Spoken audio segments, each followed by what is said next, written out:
নমস্কার, কেমন আছো সবাই? আশা করি ভালো আছো, সুস্থ আছো।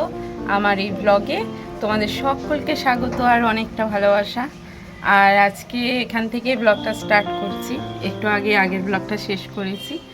আর কি করছি না করছি সবটাই শেয়ার করব, দেখতে থাকো। গতকালকে যারা আমার ব্লগটা দেখেছো তারাই জানতে পারবে যে আজকে আমি কি করছি।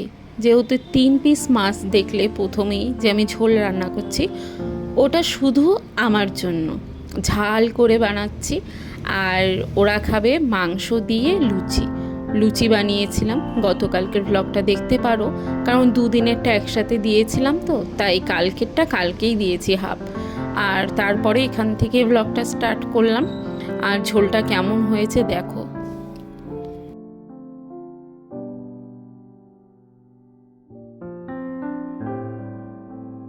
আমার খাবার জন্য মাছের ঝোল পুরোপুরি রেডি হয়ে গেছে। আর আমি একটা গামলার মধ্যে ঢেলেও নিলাম আর ঢেকে রাখছি। তারপর চলে গেলাম বাইরে। আর আজকে এডিট করতে বসে আমি খুব তোতলা কথা বলছি। আর কেন ওই পা তোতলে যাচ্ছে আমি বুঝতে পারছি না। এমনি দিন যখন ভয়েস দিই বেশ ভালোভাবেই দিতে পারি, আজকে কেন জানি না একটু তোতলে যাচ্ছি। তো চলো বাদ দাও, অ্যাডজাস্ট করে নিই একটু শুনতে। আর এখানে লুচি বেলতে বসে গেলাম। আর পুরোটা তো তোমাদের শেয়ার করব না, যে কটা পারছি এই থালে যে কটা আটছে সেটাই তোমাদেরকে দেখাচ্ছি। তারপর একদম লুচি ভাজা শেয়ার করব। জানো তো, আগে আমার আটার কোনো জিনিস বানাতে একদম ইচ্ছে করতো না, কারণ আমি একদমই লুচি বলো রুটি বলো কিছুই করতে পারতাম না। যতই ভালো করে ছানতাম, যতই বেলতাম, বেলাটাও হতো না। আর ছানতাম যে সেটাও ভালো হতো না। সব কিছু কেমন জানি খড়খড়া টাইপের হয়ে যেত, সফট ভাবটাই আসতো না। লুচিও ফুলতো না, কড়কড়া লুচি হতো। আর রুটিও কেমন জানি খড়খড় করতো, শক্ত এমন হতো। তার কারণে আমার বানাতে একটুকু ভালো লাগতো না, কিন্তু এখন ভালো লাগে।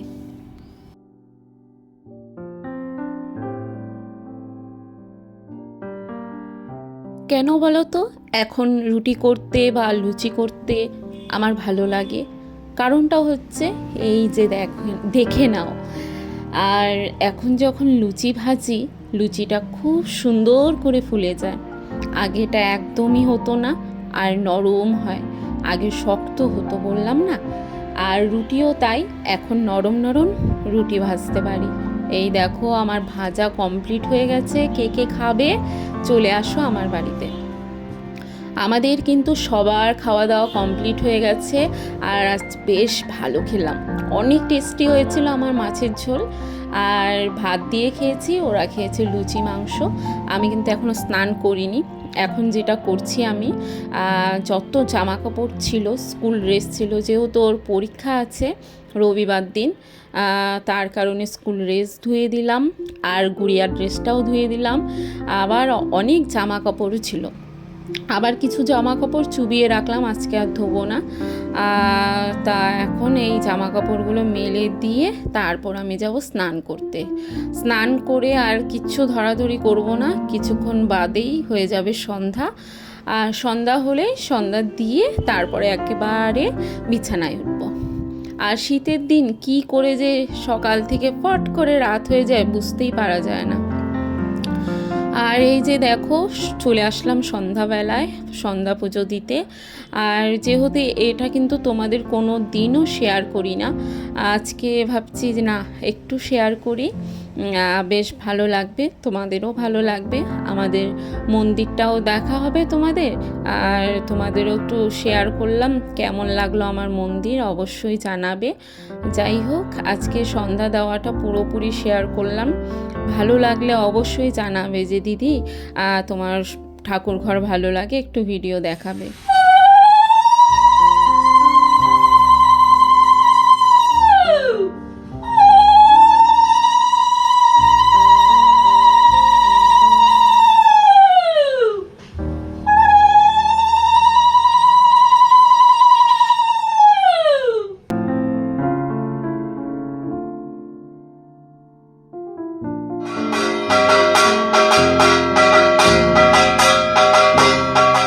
মেয়েদের না কোনো কিছুতেই হাল ছাড়তে নেই। যেমন বললাম যে আটার জিনিস আমার কোনো কিছু করতে ভালো লাগতো না, এমনটাই হয় সবার সাথে। আর যারা হালটা ছেড়ে দেয় যে না ভালো লাগছে না, ভালো হচ্ছে না, আমি করতে পারবো না, তাদের দ্বারা কিছুই হয় না। যারা চেষ্টা চালিয়ে যায় অবশ্যই তাদের দ্বারা সব কাজই সম্ভব হয়। যেমন আমার দ্বারা সম্ভব হয়েছে, আমি এই কাজটা এখন খুব ভালোভাবেই করতে পারি। তাই তোমাদেরকেও বলি, তোমরা কোনো দিনও যে কাজটা পারো না সেটার হাল ছাড়বে না, আর ভাববেও না কোনো দিনও যে আমি এটা পারবো না, আমি পারছি না, ভালো লাগছে না, এমনটা ভাববে না। অবশ্যই ফল পাবে আর সফলতা পাবেই। চেষ্টা চালিয়ে যাও, চেষ্টা একদমই ছাড়বে না, আর কোনো কিছুকে একদমই ভয় পাবে না।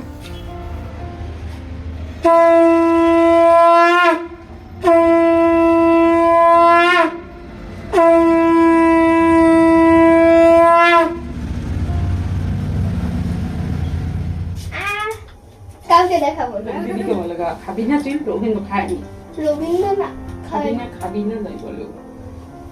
কি না ঘড়িতে বাজে 7:30, আর এখন দেখো ও বানিয়ে আনলো হচ্ছে স্যুপ, চিকেন স্যুপ না? দেখো কত সুন্দর বানিয়েছে, একদম দোকানের মতো, দারুণ ভালো লাগছে। দেখে দেখছিস টেস্টি? এই যে দেখো কত সুন্দর।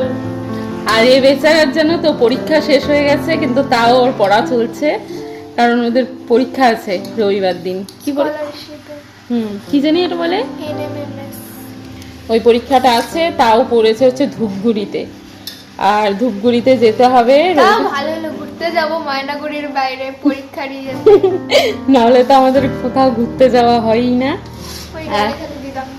হ্যাঁ, এই ময়নাগুড়িতেই, ইন্দ্রামোড় আমাদের বাড়ি আর আনন্দনগর আমার বাবার বাড়ি, এতটুকুর মধ্যে আমাদের ঘোরা।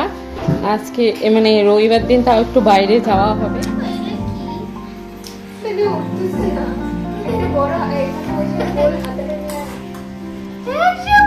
লাইট অফ করছো বাবা? উঠানো যাবে তো?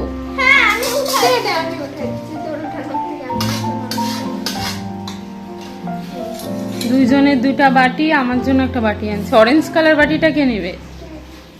কেন আমি বড় বাটি কেন? আমি ছোট দেব একটু দেব বাবা। শোন শোন, এই এদিকে শোন, বড় দুইটা বাটিতে দুইজনে নে, হ্যাঁ, আর ছোট বাটিটা আমাকে দে। এটা মাকে দিয়ে দে একটু, এটাতে মাংস বেশি দিতে একটু। না রাখো রাখো, স্যুপ দে দে। ইয়ার কি করো না গুড়িয়া, সবসময় ইয়ার কি ভালো লাগে না।